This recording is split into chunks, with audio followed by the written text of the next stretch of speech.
All right, guys, it's a week 5 of summer school. Last week, shout out to all you guys who have worked so hard and been in class every day. You've done your practice work, you've practiced your grammar websites, you've done those reading and language arts practice sheets, you've done your asynchronous activities. So super, super proud of your hard work this year or this week, this summer. All these 5 weeks, you guys have really rocked this. So proud of you.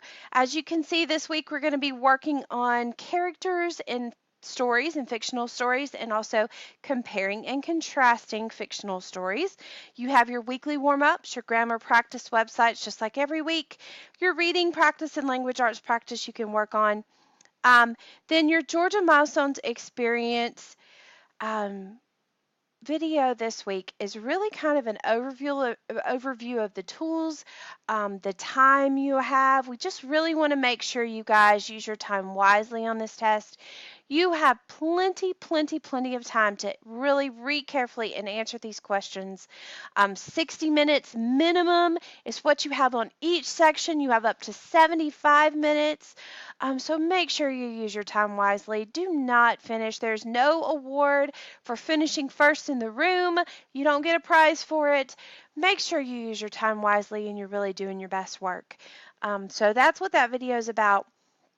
Again, one last effort to practice that Georgia Milestones Experience online website.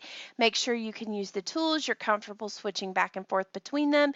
You know how to choose your answers. You know how to go back and make sure you've answered all the questions. You just really know how to navigate that website. Make sure that you're comfortable with it. Again, your end of the week checklist is here, and your Friday asynchronous activity that's working with just comparing and contrasting some fictional texts.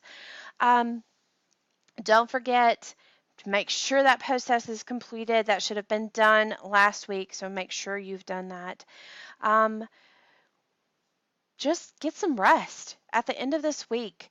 Close your computer, get some rest on Saturday and Sunday, have a good weekend. Make sure the day before you go take your test that you have slept a good 10 hours, you're ready to go, you've had a good breakfast or a lunch or whatever time you're taking the test, and that you're ready to do your best work. We know you guys are going to show so much improvement. We believe in you, and we're super excited to see how awesome you do. So make sure you go in there with that I can do this attitude because you know you can. Thank you so much for your hard work, and thanks for watching this video. We'll see you later.